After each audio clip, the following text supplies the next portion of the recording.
ओम शांति। 4/4/26 की मुरली है। बाबा कहते हैं, अल्फ और बे को याद करो तो रमणीक बन जाएंगे। बाप भी रमणीक है तो उनके बच्चे भी रमणीक होने चाहिए। किसको याद करना है? अल्फ यानी बाबा, बे यानी बादशाही।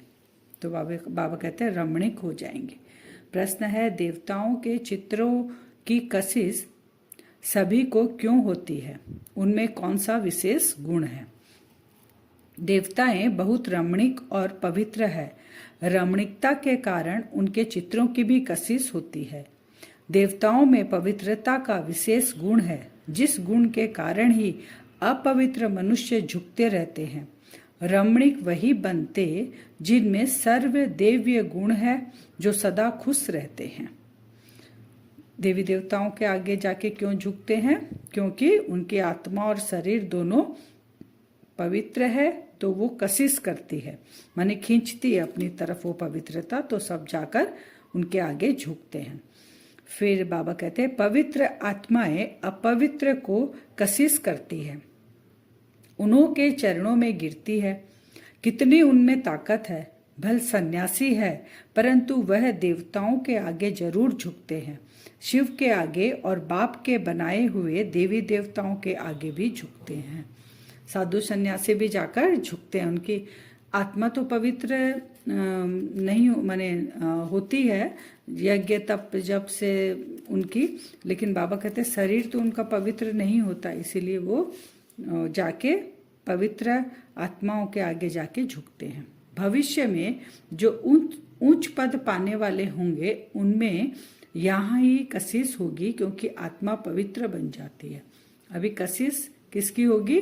जो हम देवी देवता बनने वाले हैं उनकी आत्मा में अभी से ही कशिश होगी, क्योंकि 21 जन्म में एक जन्म हमारा संगम का भी है।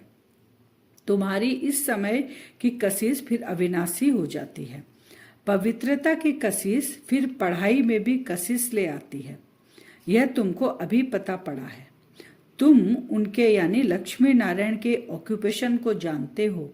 उन्होंने भी कितना बाप को याद किया होगा। यह जो उन्होंने इतनी राजाई पाई है वह जरूर राजयोग से ही पाई है। लक्ष्मी नारायण कैसे बने? बाबा कहते हैं जरूर उन्होंने इस जन्म में माने संगम पर पुरुषार्थ किया है, तब वो लक्ष्मी नारायण बने।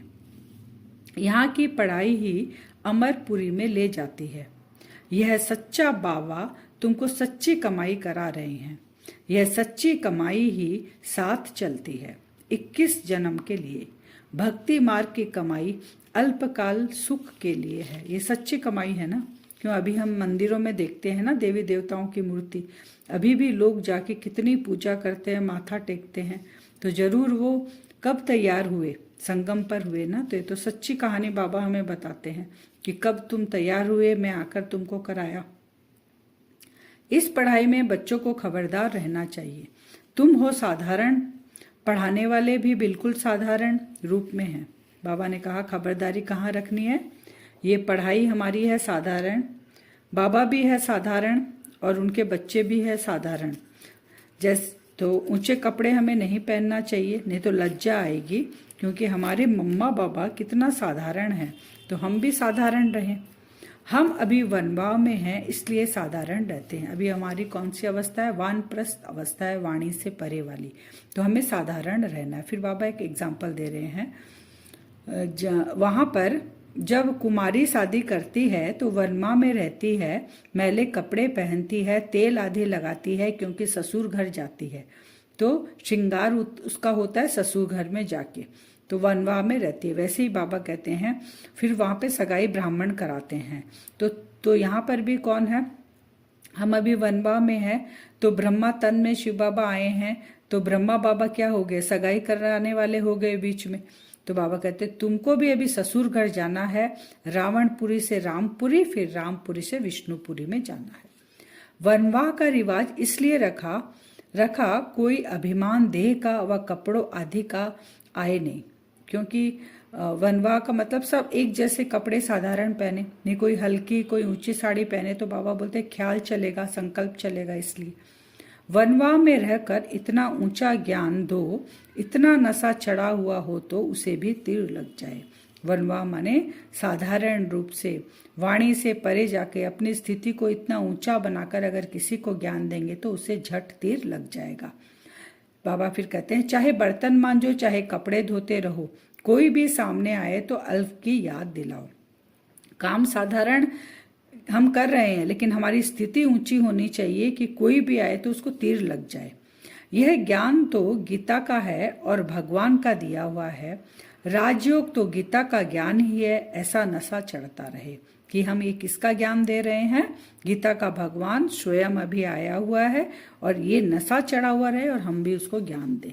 जैसे बाबा करते थे, ब्रह्मा बाबा अपना मिसाल बताते हैं। समझो हम बच्चों के साथ खेल कर रहा हूँ, कोई जिज्ञासु सामने आ जाता है तो झट उनको बाप का परिचय देता हूँ। जैसे तुम वाणी से परे हो, वैसे वह भी वाणी से परे हो जाएंगे। यह नशा अंदर में होना चाहिए।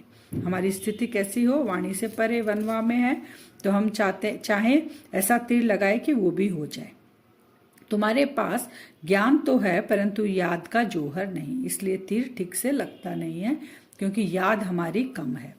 बाप सर्वशक्तिमान है तो बच्चों को बाप से शक्ति मिलती है। बच्चों को अंदर में रहना चाहिए। हम आत्माएं बाबा की संतान है, परंतु बाबा जितने हम पवित्र नहीं हैं। अब बनना है, अभी है एम ऑब्जेक्ट। हम किसकी संतान है? सर्वशक्तिमान की संतान है, लेकिन एम ऑब्जेक्ट हमारी क्या है? हमें पवित्र बनना है। बाबा जितना बनना है तो ये हमारी एम ऑब्जेक्ट सामने रखेंगे तो पुरुषार्थ तेजी से कर पाएंगे। फिर बाबा कहते हैं अंधे जैसे लाठी पकड़ा कर हम ले जाते हैं ना, अंधों को हेल्प करते हैं ना, तो यह सब अंधे हैं। किसके अंधे हैं? ज्ञान चक्षु है नहीं। ज्ञान का चक्षु माने उनके पास ज्ञान नहीं है, हमारे पास ज्ञान है। तो अज्ञान निद्रा में सब सोए पड़े हैं, सब अंधे हैं। तो बाबा बोलते उनको रास्ता कौन दिखाएगा? अभी तुम्हारे ज्ञान का तीसरा नेत्र मिला है। तुमको पहले भी पता था क्या कि hear no evil, see no evil? ये हम नहीं जानते थे, चित्र देखते थे लेकिन समझते नहीं थे। तो दुनिया में कोई भी इनका अर्थ नहीं समझते हैं। तुम अभी जानते हो तो हमें दूसरों को भी बताना है। जैसे बाप नॉलेजफुल है, तुम उनके बच्चे भी अब नॉलेजफुल बन रहे हो, लेकिन बाबा ने कहा नंबरवार पुरुषार्थ अनुसार। तुम व्यापारी हो, तुम अपने नफे नुकसान को समझते हो। रोज खाता देखो, मुरादी संभालो, घाटा है व फायदा है। सौदागर हो ना, गायन है ना, बाबा सौदागर रत्नागर है। अविनाशी ज्ञान रत्नों का सौदा देते हैं। तो क्या सौदा हमने किया? बाबा को सारा ककपन पुराना सब दिया, बाबा ने हमको ज्ञान रतन दिए। ये सौदा हमने, बाबा ने सब नया दिया हमको, हम सब पुराना बाबा को ट्रांसफर कर रहे हैं। तो बाबा कहते तुम व्यापारी हो। व्यापारी लोग जैसे अपना खाता संभालते हैं ना, आज कितनी कमाई हुई, कितना नफा नुकसान हुआ, तो हमें भी रात को पोता मेल देकर ये नुकसान और फायदा देखना चाहिए। परंतु श्रूड बुद्धि नहीं है। एक कान से सुनते हैं फिर दूसरे से निकल जाता है। झोली में छेद है, निकल जाता है। बाबा कह रहे हैं, बाबा की बातें जो नहीं सुनते, बाबा उनको क्या कहते हैं? सुरूढ़ बुद्धि कहते हैं, और कहते हैं उनकी झोली में छेद है तो मेरी बात सुनते नहीं है। बाबा भी रूप बसंत है तो तुम उनके बच्चे भी रूप बसंत हो। फिर बाबा कहते हैं शिवलिंग बनाते हैं, छत जितना बड़ा भी बनाते हैं। यूं तो है छोटा, परंतु मर्तबा तो ऊंच है ना बाबा का, इसलिए बाबा का रूप वैसा बना देते हैं, ऊंचा।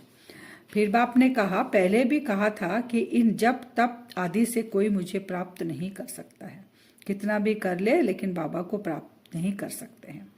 बाबा को प्राप्त कब करेंगे? बाबा द्वारा ही बाबा को प्राप्त कर सकते हैं। फिर बाबा एक जिन्न की कहानी बताते हैं। तुम ब्राह्मण पहले नंबर के जिन हो। कैसे? फिर बाबा एक कहानी बताए कि जैसे वो जिन होता है तो वो जिन आके क्या बोलता है कि मुझे काम दो, नहीं तो मैं तुम्हें खा जाऊंगा। तो उसे काम दिया जाता है, एक सीढ़ी है, उसको तुम चढ़ो उतरो। तो बाबा कहते तुम भी जिन हो, क्योंकि तुम भी, बाबा ने कहा कि बेहद की सीढ़ी तुम उतरते हो फिर चढ़ते हो। तुम ही फुल सीढ़ी उतरते और चढ़ते हो, इसलिए तुम जिन हो।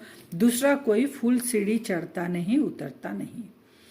फिर बाबा कहते हैं मैं तुम्हारा क्या हूँ? बाबा अपने बारे में बता रहे हैं, मैं तुम्हारा बाप हूँ, सर्वशक्तिमान हूँ। याद रखिए बाबा क्या क्या है। ऑलमाइटी हूँ क्योंकि मेरी आत्मा सदैव 100% पवित्र रहती है। मैं बिंदु रूप अथॉरिटी हूँ, सब शास्त्रों का राज जानता हूँ। आत्मा अविनाशी है, 84 जन्म रिकॉर्ड भरा हुआ है। बाबा आत्मा के बारे में अब बता रहे हैं। आत्मा क्या है? 84 जन्मों का रिकॉर्ड भरा है। यह कभी घिसता नहीं है, चलता ही आता है। तुम हो बेहद के त्यागी और राज ऋषि। हम कौन है? बाबा के बच्चे, बेहद के त्यागी और राज ऋषि। राज ऋषि कौन? जो बिल्कुल पवित्र रहते हैं। कौन सी आत्मा? जो सूर्यवंशी चंद्रवंशी घराने की आत्मा है, वो ही राज ऋषि अभी बनती है, जो यहाँ राजाई प्राप्त करते हैं, जैसे अब तुम कर रहे हो। फिर बाबा कहते हैं, खवैये के स्टीमर में बैठे हैं और यह भी जानते हैं यह पुरुषोत्तम संगम युग है। जाना भी जरूर है पुरानी दुनिया से नई दुनिया में वाया शांति धाम। हम कहाँ बैठे हैं? बाबा के स्टीमर में बैठ गए हैं। जाएंगे कैसे? हम यहाँ से जाएंगे। हम बाबा कहते हैं तुम जाओगे पहले शांति धाम, लेकिन वाया शांति धाम होके फिर हम अपने राजाई में आएंगे। योग बल से ही विश्व की राजाई पा सकते हो और कोई भी आधार नहीं है। इस खेल में हमारा ही हीरो हीरोइन का पार्ट है और किसी का भी हीरो हीरोइन का पार्ट नहीं है। आज का वरदान है, स्वयं को सेवाधारी समझकर झुकने और सर्व को झुकाने वाले निमित्त और नम्रचित भव। स्वयं को सेवाधारी समझकर झुकने और सर्व को झुकाने वाले निमित्त और नम्रचित भव। निमित्त उसे कहा जाता है जो अपने हर संकल्प व हर कर्म को बाप के आगे अर्पण कर देता है। निमित्त बनना अर्थात अर्पण होना। और नम्रचित वह है जो झुकता है। जितना संस्कार में संकल्पों में झुकेंगे उतना विश्व आपके आगे झुकेगी। झुकना अर्थात झुकाना। यह संकल्प भी न हो कि दूसरे भी हमारे आगे कुछ तो झुके। फिर स्लोगन है, अब समस्या स्वरूप नहीं समाधान स्वरूप बनो। क्या बनना है? समाधान स्वरूप बनना है, समस्या स्वरूप नहीं बनना है। अव्यक्त इशारे, जो महान बनने के लिए मधुरता और नम्रता का गुण धारण करना है। आप महान आत्माओं का हर मनसा संकल्प हर आत्मा के प्रति मधुर हो, महान हो। जैसे बाप का स्वभाव सदा हर आत्मा के प्रति कल्याण व रहम की भावना का है, हर एक को ऊंचा उठाने का, मधुरता और निर्माणता का है, ऐसे अपना स्वभाव बनो। अगर तेज बोलेंगे या आवेश में आकर बोलेंगे तो बाबा करे ब्राह्मण जीवन में बहुत बड़ा विघ्न है ये, अगर किसी को तेज और ऊंची आवाज में बोलेंगे तो। अब हम योग करेंगे वरदान से। अपने आप को देखें भ्रकुटी सिंहासन में।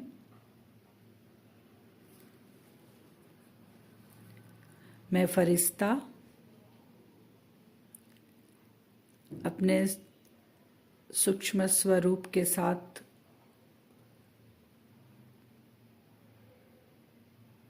अपने आप को देखें भ्रकुटी सिंहासन में। सूक्ष्म शरीर के साथ मैं बाहर निकलकर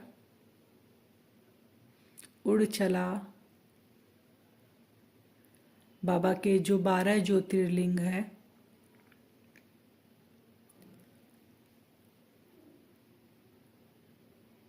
उस एक ज्योतिर्लिंग के पास जाके हम खड़े हो जाते हैं फरिश्ता स्वरूप में। विजुअलाइज करें केदारनाथ मंदिर में मैं फरिश्ता स्वरूप आत्मा बाबा के पास खड़े हैं। बाबा का रूप भी बिंदु स्वरूप देखें। केदारनाथ में जो लिंग है उनका स्वरूप देखें, बिंदु स्वरूप। बाबा से लाइट मेरे ऊपर पड़ रही है।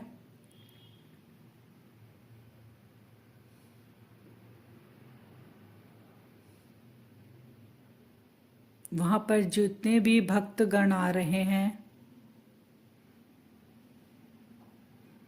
इस यज्ञ के निमित्त में फरिश्ता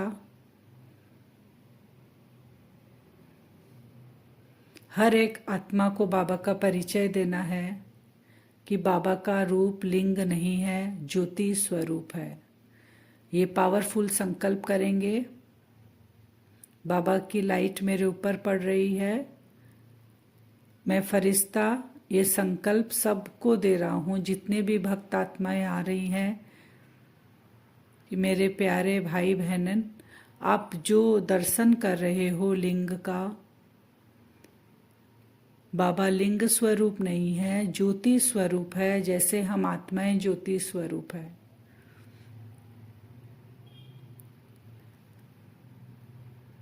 उन सबको मेरा संकल्प टच हो रहा है। वो भी बाबा को विजुअलाइज कर रही है बिंदु स्वरूप में।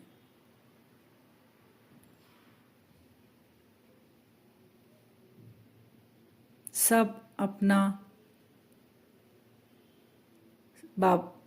सर झुका रहे हैं बाबा के सामने, पहचान रहे हैं बाबा को। साथ साथ मुझ फरिश्ते के आगे भी सर झुका रहे हैं।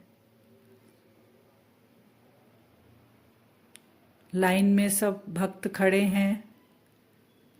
ये पावरफुल संकल्प उनको टच हो रहा है। सभी बाबा को पहचान रहे हैं, सर झुका रहे हैं, आगे बढ़ रहे हैं। ऐसे ही 12 ज्योतिर्लिंग जाकर हम फरिश्ते का ये कार्य है कि सभी भक्त आत्माओं को बाबा का असली स्वरूप बताएं। तो सारा दिन हम कल ये करेंगे, एक एक ज्योतिर्लिंग में जाकर बाबा का परिचय देंगे, बहुत नम्रचित और निमित्त आत्मा समझकर। ओम शांति।